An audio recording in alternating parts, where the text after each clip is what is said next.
So now we're going to start to we're going to insert this nose guard.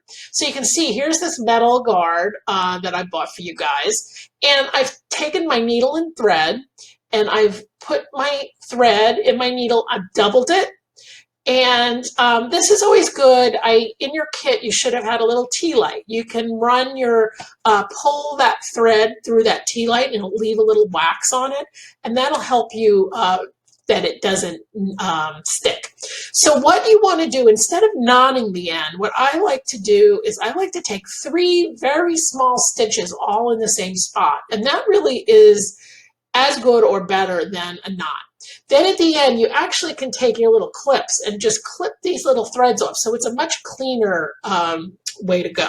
So go ahead and do that. And that is at the top here. So you want to think about putting your nose guard kind of in the middle of this, and then figure out where those holes are going to be. You can even take a little pen or something and mark them if you want.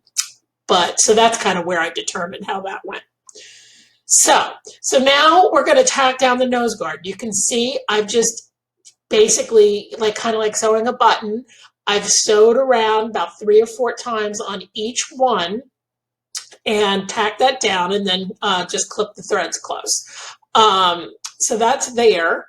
Now what we want to do is we want to put right sides back together again. So we're going to flip this down again, and you can see that's where the nose guard is up there, and I flip the fabric down. Now I'm going to match this bottom edge.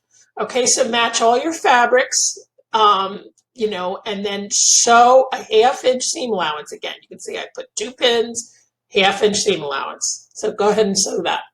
And that's our bottom seam. So now again, we're going to grade our seam allowance. There are my little pieces. Going to grade it. And then now what we're going to do is you're going to reach inside the 2 pieces of muslin, and you're going to turn that around. So now we've got finished edge here, finished edge here. So you're going to flip that around, and you're going to press that out so it's nice and flat and clean, and everything's really, and then before you turn it out, press that, like I said before. So press that, then turn it out, and press again. Okay, so now we're at the, this is probably the most challenging part. So a few things we have to do here. While you're at the iron, take those other 2 pieces that we have, and what I want you to do is I want you to spend a little bit of time pressing the seam allowances on 3 sides. Again, it's a 1/2 inch, so press your seam allowances on 3 sides. Now, right, for this instance, we're just going to press this over the ends, and that's fine. Uh-oh, go back. Sorry. That's fine. There's another way we're going to do it later on in the semester that's a little bit more challenging, but for this, really, this is fine. So press this edge, and then press the top and the bottom, and just make sure it's really nicely pressed. This is a lot easier when you're doing bindings. It's a lot easier to press it before it's attached to anything. I see a lot of people kind of put things on and then they're trying to press it, and it just makes the job harder. So really think about when you're making things, how can I do it in the simplest way and the cleanest way? So press those pieces, and then what you want to do is you want to make sure they're opposites of each other, right? So we've got raw edge here, press seam allowances, and then on this one we've got raw edge on this side, press seam allowances. Okay, so don't do them both the same. In anything like this that has 2 pieces, it's a really good idea just to put them on the table and do them both at the same time. Like a sleeve cuff is a great example. I have a ton of people who, and I've personally done this, where I've put my cuff on and it's been backwards. They've both been the same. So I always try to always do them kind of at the same time. So I know I'm doing them the right way. Okay, so now we've got these end pieces. So what we need to do now is this is your 7.5 inch, you know, that's turned out.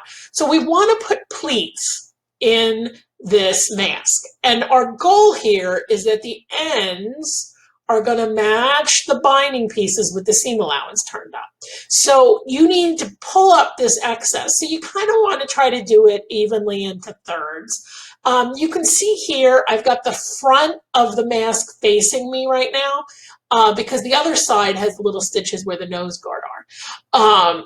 So I like to do the pleats that they are facing down. So you just have to kind of grab some of the fabric and just kind of play around with it a little bit so you can get it even. You can see here I've pinned it to hold it, and then this edge matches this edge with the seam allowances turned up. Okay, so once you get that pinned the way you like it, just go to the machine and stitch a 1/4 of an inch stitch to hold those pleats in place. So 1/4 inch from the edge. So why are we doing this at 1/4 inch? Because we don't want to see that seam once we put the binding on. So if it's a 1/2 inch seam allowance, we won't see it in the end of the day, okay? So go ahead and sew those on both sides. Now we're going to take those binding pieces and we're going to match them up on either side. So again, front of the mask, these pieces are their right sides together, okay? So these pieces on the top are the wrong side because the right side is facing the right side of the mask. So go ahead and pin that. I would, try to put 3 pins here. Sometimes this can wiggle around, so try to put a pin towards the end. So then once we do this, and on this example, you can see this had been stitched. I pulled this out because I originally hadn't taken these photos, so I went back and ripped it out and took these photos because I felt like we needed them to explain. So once you sew that seam, you're going to want to go back to the iron and you're going to want to press this binding out, and you can see this is where we have the seam allowances tucked in. So don't press them flat, keep those tucked in, but press that so this seam is nicely pressed, and then you're going to flip it. See, this is the wrong side, so here are my seam allowances. This was where I stitched the binding or stitched the pleats down. This is our seam here, so you can see my seam allowance. You're going to kind of turn this around and you're going to pin that to the seam allowance. So here I am, I've got it pinned, and the one thing you want to think about is that you want this to be pinned just ever so slightly over where the seam is. Because we're going to flip it to the right side and top stitch it, and you want to make sure that you catch it. So just push it over just a little bit. Okay, so now you're going to go to the machine. Now this is the front of our mask again, because this is the face side. So like this is the money side, right? So you want to top stitch it from this side so you can get it as neat as possible. Obviously, oh God, I keep hitting that back. I've used black thread on white so you could see it. So there's, I feel like I could have gone a little closer there, but whatever. One thing I do want to encourage you guys to do is when you start, back stitch a little bit. You should have a setting. You should have like either a lever or something on your machine, a little button sometimes that tells you to it goes backwards. So back stitch a little bit, because this seam actually with the elastic in it can get a little wear, and if you don't back stitch it might start pulling out. So you can see I have a little back stitch here, I have a little back stitch here, I have a back stitch here, and I have a back stitch here. Sorry. Okay, so now we're going to insert our elastic. So I believe I have put in your kit a safety pin. Get your safety pin out and put the safety pin in the elastic, just in one end of the elastic. You should have 2 pieces. So in each side of the casing, we're going to stick that safety pin in the casing inside, and we're going to kind of just shoop it along until it comes out on the other side. And so here you can see it. I pulled it all the way through the casing, and I have my safety pin. So once you have it through, you can take the safety pin out. And then what you want to do on the elastic. Now, this elastic is wide enough to sew on the machine. I've made them with a little bit thinner elastics, and sometimes it's almost easier just to knot them. But in this case, we can sew it, and this is how I like to sew my elastic.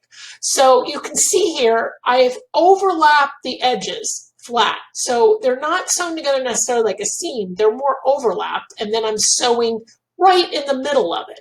And this, you can see, I've gone back and forth. You have to go back and forth a few times. So again, use that reverse. So, you can see it's not perfect and it's very hard to hold that in there. But it doesn't matter because you won't see it at the end. So after you do that, you can clip your threads a little bit. You can even clip like a little piece of this elastic off. And then, so then the last step, what we're going to do is we're going to pull the elastic through the casing so that the seam is in the middle